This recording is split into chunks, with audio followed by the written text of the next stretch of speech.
What's up, everybody? It's Roger and James here from the DisKingdom Podcast. In this episode, we're going to be talking all about Toy Story Land, which opened up at Disney's Hollywood Studios in Hollywood, in Disney World, which means now there's 2 more rides at the park. That means you've just literally doubled the amount of rides that was in the park there just before. So the new one is officially opened. Kind of went over the weekend. There was kind of some soft launches. It's been like that.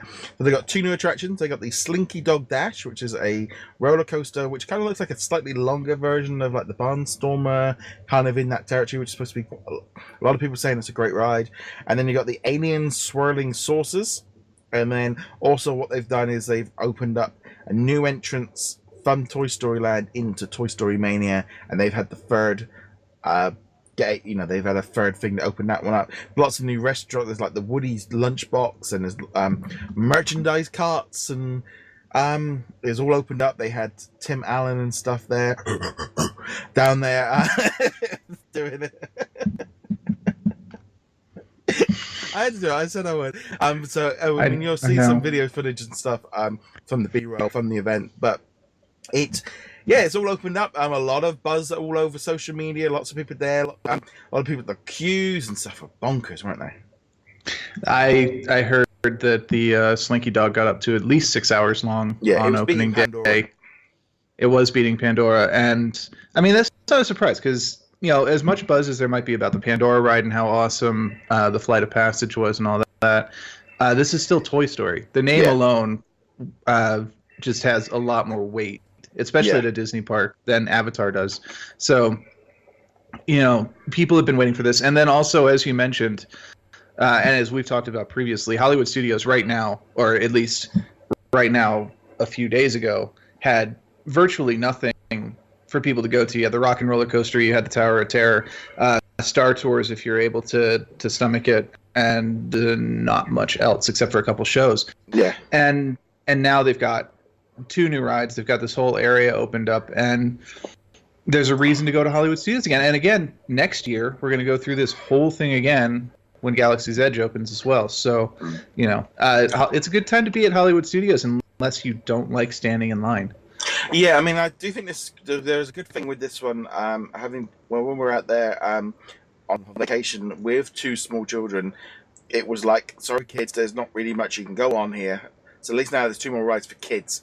The adult fruit, and hopefully it just deflates out the queues on all the other rides, because now you've got somewhere else to hold. Hundreds of people can now be spread out in there rather than in the other. Because that was the problem, I think, at Aerosmith and Tower of Terror and Toy Story Mania, was everyone was being held in those queues because there wasn't else to do. So help spread it out. I think obviously when the Star Wars area opens up, it's going to make the whole park. And they're going to be they're putting new stuff in there. There's going to be a new Cars show going in there. So they really are kind of ramping it up and getting the park ready for its next stage, which I think is good. I think also Toy Story Land, I think it's just a good themed area to do it. There's been people have been reporting about the themes a little cheap and a little thing, which I'm looking at it and going, well, and then some people come, well, no, actually it's supposed to represent it being a toy area with just stuff dropped around, and it's supposed to be hodgepodge kind of thing. Personally, it looks a lot better than the one over in Hollywood in Disney's movie studios. Pixar Pier. Not Pixar Pier, sorry. The one that we've got in Disneyland Paris, which is just really lame. But it looks bright and colourful. There's been a lot of people saying about there's not any shade, and also the fact that they put like merchandise carts in. Right, they didn't even put a store in. Which was I thought was quite strange.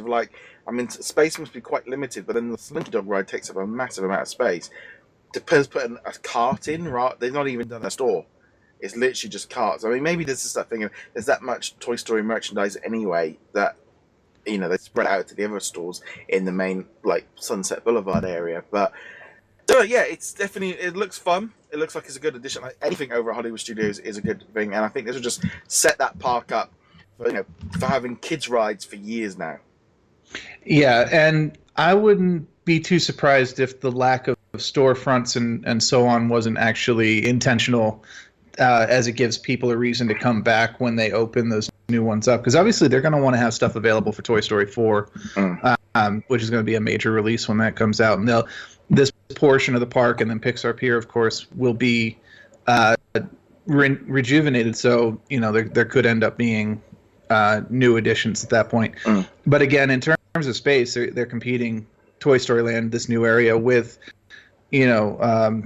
Galaxy's Edge and all the other stuff. So they really had to kind of budget, and I can understand that.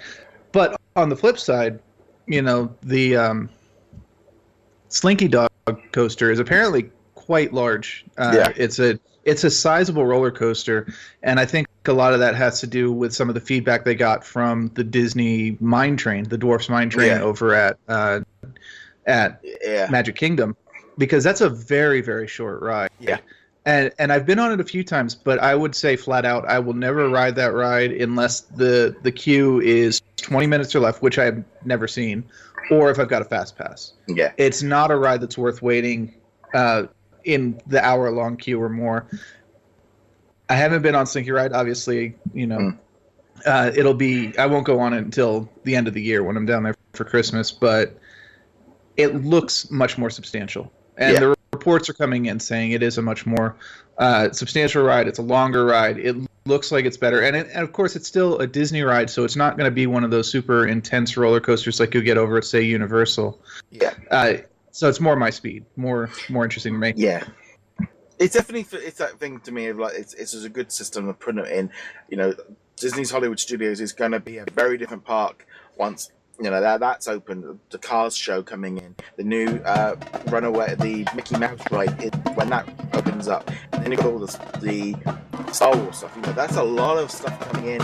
It would especially if they got more to come after Star Wars. I mean, I know they've announced a lot for Epcot and Walt Disney World, but I can't help but feel like Hollywood Studios is probably going to get a little bit more after that anyway, as they kind of continue to build. But there's a lot going on there, and I think this new zone is great. I think it's going to be interesting to see what they do long term with it.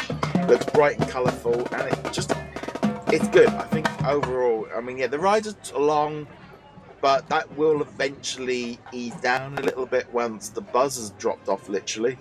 But at the same time, that park is just, there's long queues all the time, but at least now there's some more stuff. I hope there's so much areas that place needs a redo. Beauty and the Beast could do with an upgrade, and a few other places, but at least now, a few new attractions, Woody's Toy Box, lots of bits and pieces there. But if you've been down there, or you're planning on going down there in the summer, let us know in the comments below. And get in touch with us on all the different social medias. Go check us out over at DisKingdom.com. James, where can they find you? Find me heroiclegacy.com. And on that note, guys, thank you very much for joining us. We'll be back soon. Laters. Later.